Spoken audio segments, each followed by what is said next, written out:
신들린 예측, 결과는 반대로. 박펠레 별명 어떻게 생각하십니까? 뭐 고맙죠. 제 기준에서 오른쪽, 왼쪽 어느 주식이 더 많이 오를 것 같으세요? 난 방송하면 안 되겠다. 정말 재미도 없고 이 경기 우리가 3골차로 질 거다 네. 이렇게 얘기를 했어요. 네. 그랬더니 이제 그걸 강인이가 들은 거예요. 네. 아이 저 형 미친 거 아니냐고. 제 인생에서 최애 선수는 지단이에요. 저는 그 시절에 난 저분에게 얼마나 선한 영향력을 드렸을까.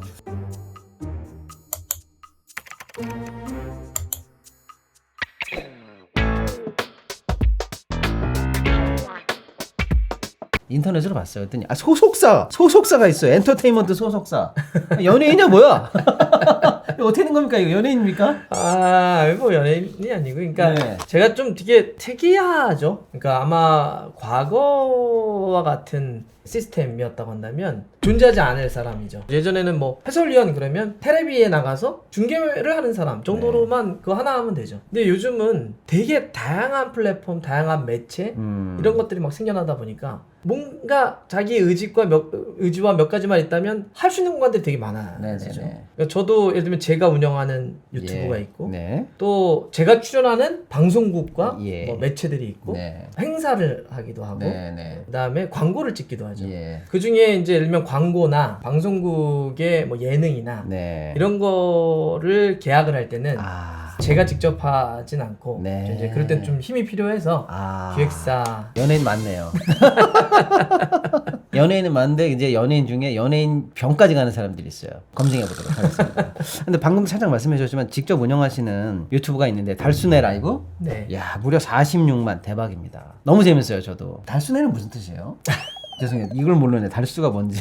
이거 별뜻 없습니다. 그러니까 네. 제가 박문성 TV 이래도 되는데. 그러니까 그 이름을 하기 싫어서 그랬어요. 예. 제가 처음에 유튜브를 해보자라고 할 때 그럼 이제 이름을 짓잖아요. 예. 그러면 이제 가장 쉬운 거는 뭐 박문성 TV죠. 네. 근데 왠지 딱 그러니까 되게 여의도스러운 거예요. 네. 되게 뭐 찔려. 뭐 이렇게 정치하시는 분들과 네네네. 좀 구린 거예요. 어디에? 막 이래가지고 그러면 좀 친근한 이름으로 가보자. 네네. 근데 이제 제 이름을 딱 넣어버리면 제가 아니면은 이 채널이 운영되는 게 이상하잖아요.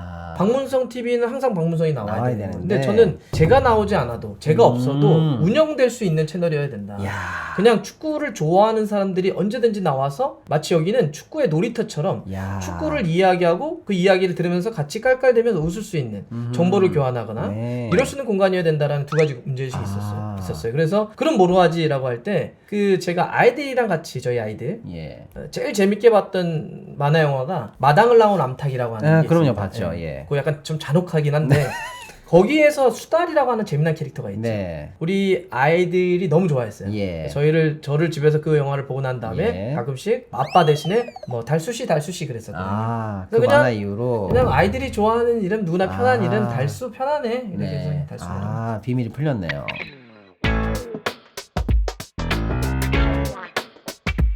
해설위원으로 우리나라에서 사실상 정말 팬도 많고 엄청 유명하시지만 출발은 그러면 어떻게 됐나 제가 한번 봤더니 축구 전문지 기자로 출발을 하셨더라고요. 네네. 기자로 들어간 건 또 어떻게 그럼 이렇게 또 처음에 들어가시게 된 거예요?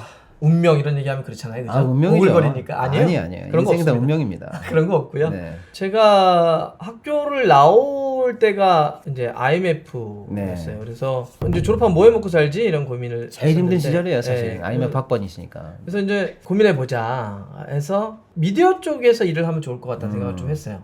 미디어 매체 쪽에 있는 선배들 좀 만나봤죠. 이런 고민인데 어떻습니까? 그랬더니 좋다. 근데 만약에 기자가 되고 싶다면 이제는 시대가 달라진다. 너희들 스스로가 전문가일 필요는 없다는 거죠. 전문가를 찾아가서 물어볼 수 있는 소양, 그거를 듣고 이해해서 정리할 수 있는 능력만 있으면 된다는 거죠. 그래서 모든 걸 가르쳐주지만 모든 걸 깊이 있게 가르쳐주지는 않았죠. 그래서 그런 기자의 시대였어요. 그런데 바뀔 거라는 거예요. 이제는 세상이 더 전문화되고 파편화되면서 하나 분야를 좀 더 특화적으로 아는 기자가 성공할 거다. 지금 바로 그런 시대를 넘어가고 있던 거죠. 그래서 예를 들면 기자 이러지 말고 그 안에서 또 세분화 시켜봐라. 네. 스포츠 기자 거기 더 세분화해봐. 축구 전문 기자, 야구 전문 기자 이런 식으로 한번 가봐. 그래서 축구를 한번 해보자. 그때는 예. 기자학원이라는 게 있었어요. 네. 그래서 기자학원 다니면서 그 원장님이 좀 예쁘게 봐주셨고 또 제가 그렇게 축구 쪽에 대해서 관심이 있다는 걸 알아가지고 축구 전문지 추천을 해주셨죠. 그래서 그때 이제 베스트 11이라고 하는 데 들어가서 처음에 시작을 했죠. 기자 생활을 하시다가 그럼 또 갑자기 또 해설위원으로 변신을 하시는데 어떻게 해서 해설위원으로 또 이렇게 옷을 갈아입게 되셨어요? 제가 아까 막 운명 이런 거 없다고 그랬잖아요. 몇 가지의 우연이나 타이밍 같은 게 겹치더라고요. 99년에 처음으로 기자 생활을 시작합니다. 그때가 어떤 때였냐면 우리가 2002년 월드컵을 개최를 하면서 뭔가 월드컵 분위기로 막 갈 때였어요. 맞네. 큰 파도가 들어왔네. 네, 뭐가 물결이 확 들어온 거죠. 가만히 있었어요. 되는 사람은 역시 이런 운이 또 큰 파도가 와죠. 운 좋은 놈 못 이겨요.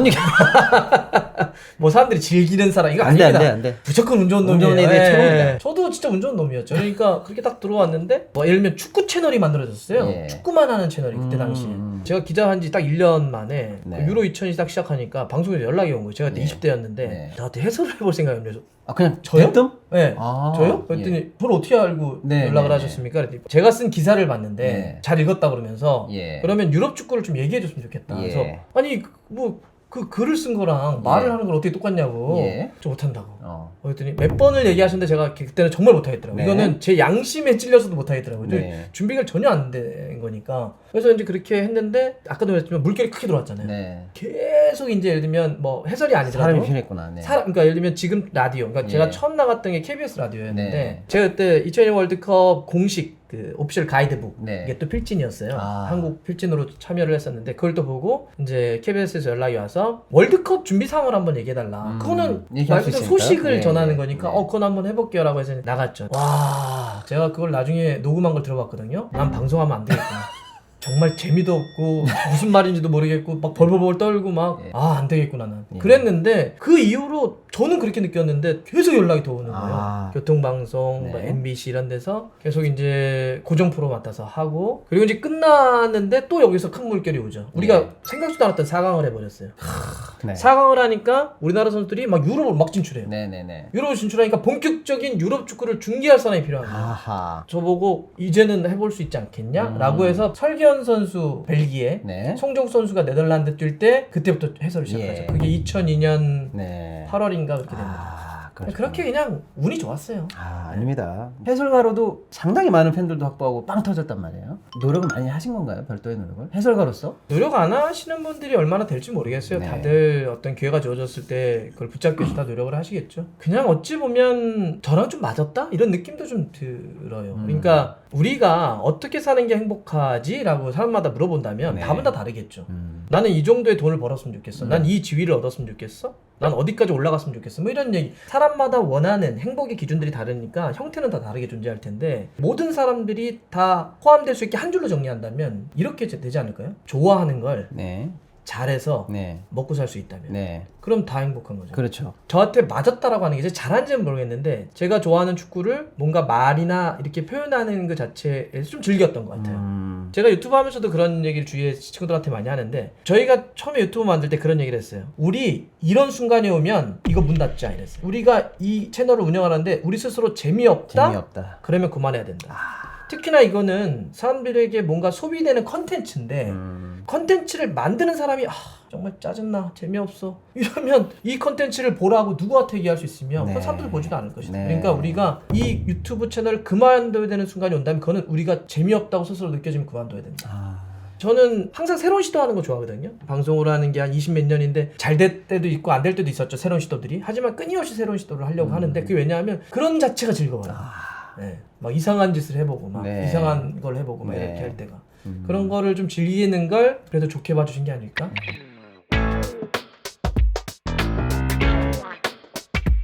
제가 사실은 옛날에 축구를 너무 좋아해서 이제 선수 비슷하기도 했었고 해서 선수로서는 끝났으니까 심판으로 가면 나도 그러면 월드컵 갈 수 있는 거야? 이런 바보 같은 상상을 해보면서 축구협에 들어가서 심판 과정을 제가 알아본 적이 있어요. 진짜 해보려고.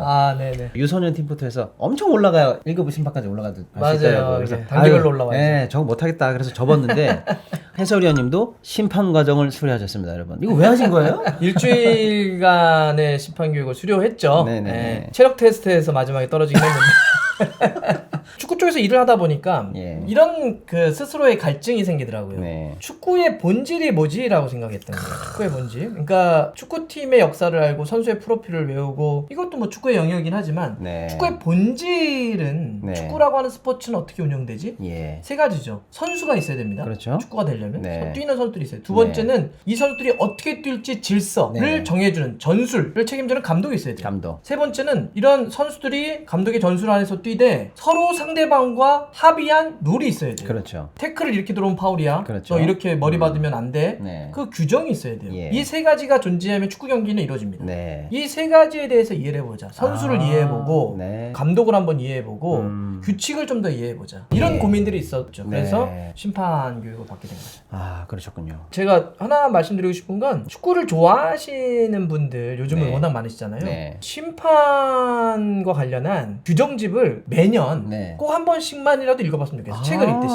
그게 너무 좋은 제안이신데요. 대한축구협회 홈페이지에 가시면 예. 그게 아예 그냥 매 시즌 업데이트된 최신 규정집이 나와요. 예. 축구를 우리나라 남자들 다 축구 좋아하죠. 좋아하시잖아요. 예. 그리고 축구를 웬만한 룰은 다 아실 거라고 다 알죠. 생각해요. 예. 모르시는 거 굉장히 많습니다. 그러니까요. 네. 다 안다고 생각하죠?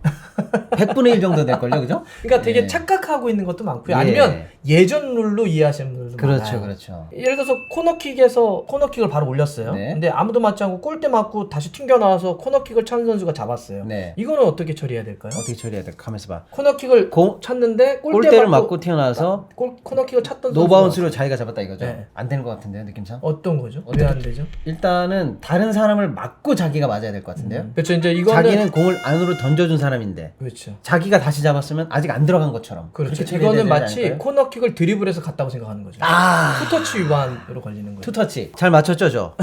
예전에 이거는 뭐 축구 팬들에게 너무 유명한 사건인데 네. 리버풀과 썬더랜드 경기에서 데런 벤트라고 하는 선수가 슈팅을 때렸는데 네. 관중이 탱탱볼을 던진 거예요. 네. 탱탱탱 돌았는데 슈팅한 볼이 그 탱탱볼을 막 굴절돼서 들어갔어요. 아, 예. 서로가 이게 뭐야? 예. 때리는 선수들도 황당해하고 들어간 상대도 황당해하는데 심판도 보더니 골 시그널. 아, 예, 예. 그 심판 경기 끝나고 징계 먹었습니다. 아, 그렇습니까? 입으로 떨어졌어요. 어떻게 처리됐어요? 그때는 외부 물체에 맞았잖아요. 네. 그러니까 예를 들면 날아가는 새에 맞은 네, 네. 뛰어들어온 개나 고양이에 맞았어요. 네. 그럼 일단 어떻게 해야 될까요? 데드볼인가요? 일단 개와 고양이 빨리 병원 보내줘야죠. 이게 별로 반려에 대해서 생각 안 하시군요. 빨리 병원에 보내주고 네, 걔부터 살립시다. 외부에서 들어온 물체에 볼이 맞게 되면 예. 그 맞은 위치에서 드롭볼적이에요. 근데 심판이 자기도 헷갈리니까 그냥 골 시그널 때려버린 거예요. 아. 이건 재밌어요. 축구를 좋아하시는 분들이 룰집을 보면 참 재밌는데 재밌겠네요, 지금 보니까. 그게 어디 있는지 잘 모르니까 아, 그거는 뭐 어디 가야지 네. 어렵게 영어 원서 아니야? 영어 원서를 한국말로 참 친절하게 번역을 해놨기 때문에 네. 매 시즌 업데이트 됩니다. 아. 국제축구평의에서 만든 게 나오니까 예. 그냥 재밌어요. 한번 읽어보시면 이런 룰이 있네? 네. 이거 보시면 축구를 이해하시면 훨씬 더 재밌습니다. 아, 너무 재밌는데요? 네.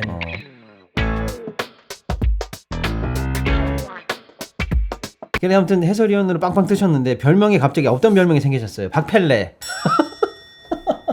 이 별명 축구하는 사람은 알죠. 신들린 예측 결과는 반대로 박펠레 별명 어떻게 생각하십니까? 뭐 고맙죠. 그러니까 뭐든지 이렇게 특징으로 기억해 주시고 네. 캐릭터를 이해해 주시면 그건 좋죠. 이왕 이렇게 된 거 그냥 스토리로 밀고 가시죠. 뭐. 재밌는 예측 제가 몇 개 그래서 뽑아 와봤어요. 복면가왕에서 음악대장 하현우의 10연승을 예상했으나 하현우 탈락. 백상예술대상에서 한소희 예상했으나 탈락.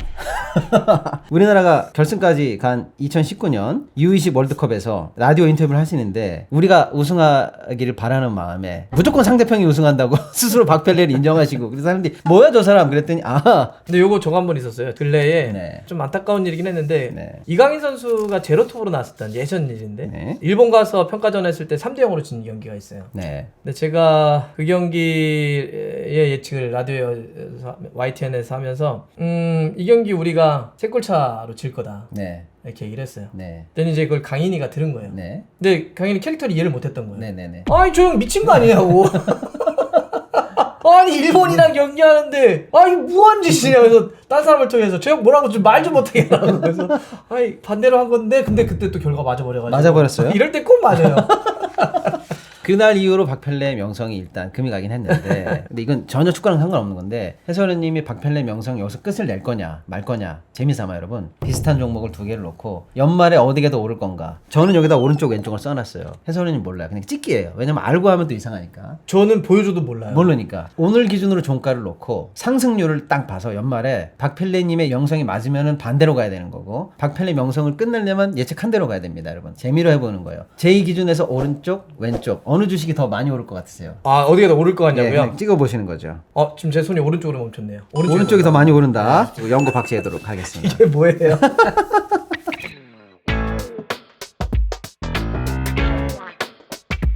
딸만 세 분이세요. 그래서 딸 부잣집인데 그러면 사모님 있고 딸만 셋이면은 집에서 축구 얘기할 사람 없는 거 아니에요 혹시?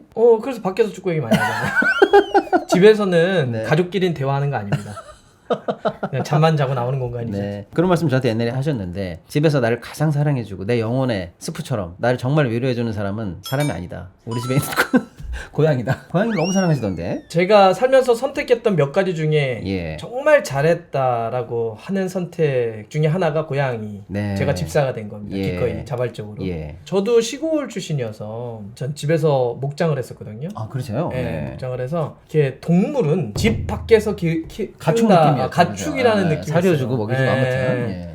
그걸 무슨 방에서 동물을 키워? 그래서 예. 그러지 않았었는데 아이들이 이제 크면서 아이들이 뭔가 같이 있고 싶다 네. 이런 것도 있었고 또 그게 주위에 들어보니까 정서에도 좋다라고 해서 예. 결정을 했죠. 네. 그런 상태에서 그러면 이것도 생명이니 사지 말자. 야. 유기묘를 네. 입양하자라고 네. 해서 막 찾아보니까 인터넷으로 세종시의 유기묘 센터에 그때 이렇게 구출된 아이들이 좀 있었어요. 거기서 이제 왔죠. 네. 그게 이제 에나였어요. 에나가 그리스어로 하나라는 뜻이에요. 첫 네. 번째라는 뜻이죠. 네. 그렇게 시작을 했고 나중에 뭉치라고 하는 네. 친구를 더 데려왔는데 저도 아마 누가 저한테 제가 키우질 않아요. 그러면 누가 저한테 야 내가 개나 고양이랑 사는데 삶의 위로가 된다 그러면 좀 적당히 해 이럴 거예요. 진짜. 네. 말도 안 되는 소리 하고 있어. 뭐. 근데 같이 있어 보니까 너무 절감해요. 그러니까 특히 고양이를 그렇죠, 키우시는 그렇죠. 분들은 더 느끼실 텐데 개하고 좀 다르잖아요. 네. 강아지와 좀 달라서 고양이는 그렇게까지 이렇게 막 안기지 않습니다. 예. 만약 제가 이제 일 끝나고 한도시에 들어가면 제가 문을 열고 현관문을 딱 들어가보면 아주 찰나의 순간 찰탁 보고 지나가요. 그게 그렇게 좋아요. 막 그렇습니까? 그냥 딱 보고 가는데 너무 좋아요. 막 이게 막 몸을 어떻게 할지 모를 정도로. 그래서 뭔가 제가 하루를 지치고 힘들고 이런 일이 있어도 그냥 고양이를 보면 모든 게 다 이렇게 되는. 그냥 네. 고양이 보고 있으면 막 웃음이 나오고. 삶의 위로와 위안이 되는 존재입니다. 진짜 사랑하시는군요.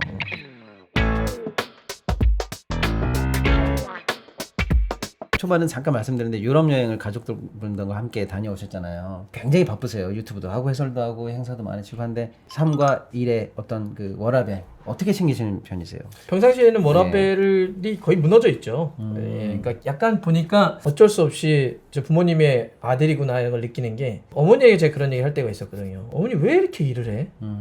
그렇게 평생 일을 해가지고 남는 게 뭐야? 이제 우리 다 컸으니까 그만하세요라고 했을 때 제가 어느 순간에 저를 보면 제 어머니처럼 살고 있는 닮아 계시는구나. 저도 약간 일 욕심이 있는 것 같아요. 네. 그래서 이게 그런 거였구나라는 느낌 하나와 특히 유튜브를 시작하고 그러면서 제가 책임져야 될 사람들이 생기고 책임져야 그렇죠. 될 회사가 생기면서 대표님이시니까 뭔가 자리도 잡아야 되고 또 잘해야 된다는 생각들이 있어서 특히 처음에 세팅하고 자리를 좀 잡히게 하느라고 거의 주 7일 근무했죠. 일을 했죠. 아예 갈아 넣으셨네. 네, 그렇게 하면서 특히 이제 뭐 코로나도 중간에 있고 그래가지고 정확하게 가족여행을 이번에 간 게 4년 만입니다. 만 4년. 그러셨어요? 네. 중간에 휴가를 가도 멀리 못 가는 거예요. 방송이나 뭘 해야 되니까 서울 시내 호텔을 잠깐 호캉스를 가서 중간에 저 혼자 나와서 방송하고 들어가고 그게 전부였는데 이번에 오래간만에 딱 끊고 가셨는데 이강인 오피셜 때문에 또 거기 티사로 가시고 그러니까 갔는데 오피셜 떴다고 원래는 저거 있지 않습니까? 회사에서 그 휴가 간 친구에게 연락 안 하잖아요. 회사가 망하는 정도가 아닌 이상은 연락을 안 하는데 그렇죠. 이것들이 대표가 가 있는데 수시로 전화해요. 오늘 이강인 하나만 찍어주시죠. 파리에서.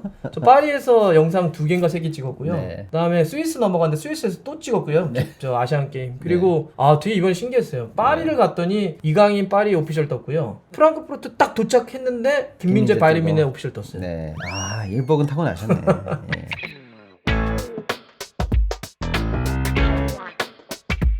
저 해설위원님 뵙고 어쩌면 감성이 통할 수도 있는 형이겠다 이런 생각이 뭐냐면 제가 형인가요? 네. 충격적인데요. 네. 오늘. 저보다 3살이나 형이 있어요. 네. 차를 볼보를 타세요. 제가 네. 제일 좋아하는 모델을 타고 있어요. 그러세요? 근데 그거는 사실 그 차를 타는 거는 일단 감성이 안전이잖아요.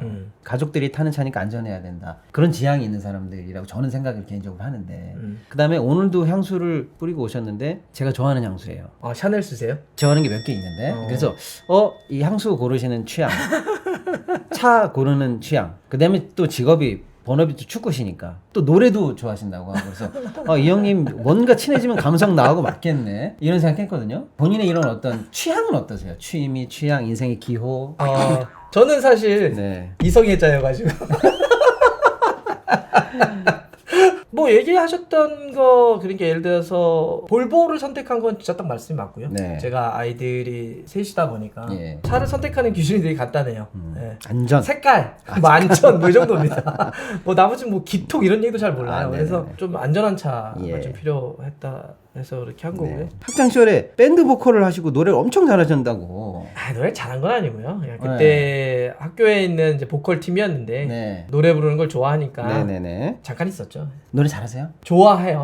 언제 한번 좋습니다. 저하고 공연도 하고. 좋습니다. 예. 술도 좋아하세요? 네, 술 좋아합니다. 뭐 좋아하셔요? 와인, 위스키, 뭐 소주, 뭐 막걸리. 다 좋아하는데요. 네. 와인은 백포도주 좋아하고요. 그냥 제일 좋아하는 술은 소맥입니다. 소맥. 근데 소맥은 제일 좋아하는데 머리 아프니까. 아니요, 머리 아파서가 아니라 술이 세시니까 또 괜찮아요. 아니 너무 맛있어서 먹으면 너무 많이 먹어요. 소맥 맛있지 않나요? 그렇죠. 너무 맛있어요. 네. 제가 음식을 만드는 걸 되게 좋아하거든요. 잘하냐고 물어보면 잘하지 못하는데 요리하는 걸 되게 좋아해요. 전 누군가도 그렇게 요생남. 네. 아니 그렇게까지는 아닌데, 그러니까 축구 쪽에 직업이 안 했으면 분명히 뭔가 요리를 하는 쪽에 될 수도 있다 이런 얘기를 하는데, 그래서 먹는 얘기도 좋아하고 요리 얘기하는 걸 좋아하긴 하는데 약간 제가 조금 부담스러워하는 분들이 이런 거예요. 뭘 먹을 때 정답이 있는 것처럼 얘기하시는 분들이 있거든요. 예를 들면 뭐 야 평냉은 이렇게 먹는 거야. 그런 게 어딨어요. 저도 평냉을 엄청나게 좋아하고 유명한 평냉집은 다 가보지만 사람마다 자기 기호에 맞춰서 먹으면 돼요. 제일 잘하시는 요리는 뭐세요? 이건 내 자신 있다. 자신 있다. 그냥 하는 것 자체를 좋아해요. 그래서 예를 들면 저는 제가 직접 집에서 생족을 사서 족발도 해봤고요. 아이고 이 정도면은 뭐 진짜 많이 하시는 건데. 아니요, 그러니까 그냥 막 그렇게 막 해보는 걸 좋아하는 거예요. 맛은 보장 못하는데 나 해봤어 뭐 이런 거. 네.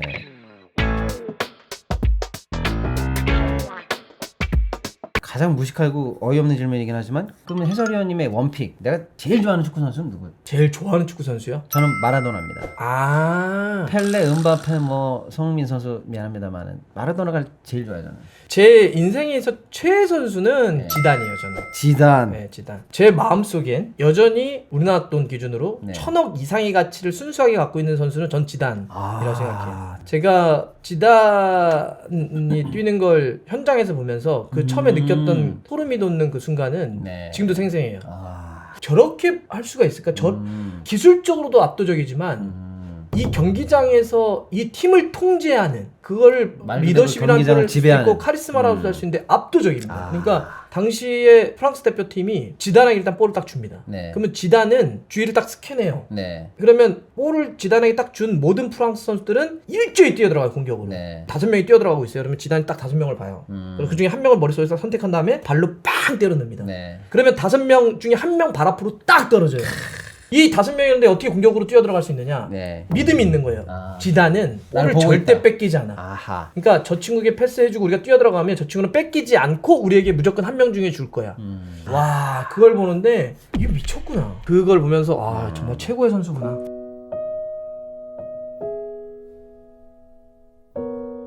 저희가 축구와 함께 얼마나 인생의 희노애락을 함께 했습니까? 근데 사실은 그 경기를 보지만요, 우리가 봤던 그 경기에는 해설위원님의 목소리가 다 들어있어요. 우리가 축구와 함께 했을 때 사실 해설위원님과 함께 20년을 같이 살아왔어요.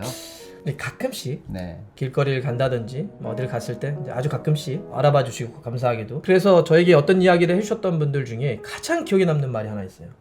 식사를 하고 이렇게 밥 먹고 나오려고 하는데 그 식당에 같이 계셨던 분이 막 뒤에 같이 나오시더라고요. 그랬더니 제 기억이 맞다면 한 30대 중후반 정도 되시는 분 같아요. 근데 저에게 딱 그렇게 얘기하셨어요. 제 청춘의 시절을 함께 보내주신 분이라고. 저는 그게 그때 되게 되게 감사하기도 하고 네. 고맙기도 하고 또 한편으로는 내가 그러면 저분의 그 소중한 시절 네. 인생에 있어서 가장 꽃 같은 시절이라고 볼 수 있겠는데 네. 그 시절에 난 저분에게 얼마나 선한 영향력을 드렸을까 이런 생각까지 들면서 여하튼 그렇게 한 시절을 함께 해주셨다고 하는 말, 또 그게 가능했던 것은 제가 무엇을 잘해서가 아니잖아요. 그때 당시에 잘했던 사람들이 있는 거죠. 그게 박지성 같은 선수들이죠. 그들이 잘했기 때문에 저는 그들이 잘했던 플레이와 감동을 그냥 전달만 해드렸던 사람이거든요. 그래서 박지성 선수를 포함을 한 선수들에게 좀 감사하고, 차범근, 지금의 손흥민, 우리가 손차박으로 대표되는 이런 분들에게도 감사한 건 뭐냐면, 지금 초반에 말씀드렸던 김민재, 이강인, 이제는 유럽 진출을 넘어서 유럽에서도 탑에서 탑을 꿈꿀 수 있는 팀으로 갈 수 있었던 건 1980년대 그 시절에 꿈을 꾸게 만들었던 차범근이 존재했고, 그렇게 만들어진 바탕에서 박성이라고 하는 사람이 그 꿈을 바탕으로 사다리를 놨고, 손흥민이 그 사다리를 타고 올라가서 그 위에서 굉장히 높은 빌딩을 세워놓은 거죠. 그래서 되는구나, 대한민국 선수도 되는구나, 아시아 선수도 통하는구나, 이런 걸 증명해줬기 때문에 지금 우리나라 선수들이 좀 달려가고 있는 거죠. 그렇죠. 그래서 네. 그런 의미로도 앞섰던 우리 선배들이나 그런 축구 선수들 모두에게 진짜 감사하다. 또 저에게도 이런 기회를 줘서 너무 고맙다. 네. 이런 얘기를 하고 싶네요. 그동안 20년간 우리의 청춘, 우리의 삶, 우리의 주말, 우리의 치맥 늘 함께 한 박문성 해설위원님 정말 친근하지만 그게 추억이 아니라고 생각합니다. 메이저리그 보면은 90 넘어서까지 했던 전설의 해설자들이 있잖아요. 저는 우리 박문성 해설위원님이 80, 90이 돼서도 한국 축구가 계속 호흡하는 그 감각으로 우리의 추억이 아니라 우리가 영원히 같이 나이 들어가는 그런 끝까지 남는 현역이었으면 좋겠습니다. 워라벨 얘기하시더니 뭐 90까지 일하라고 그러고. 아무튼 오늘 저희 누추한 방송에 다시 한번 나와주셔서 감사드리고, 앞으로 박문성 해설위원님 더 저희가 함께 응원하도록 하겠습니다. 감사합니다. 네, 고맙습니다. 네. 감사합니다.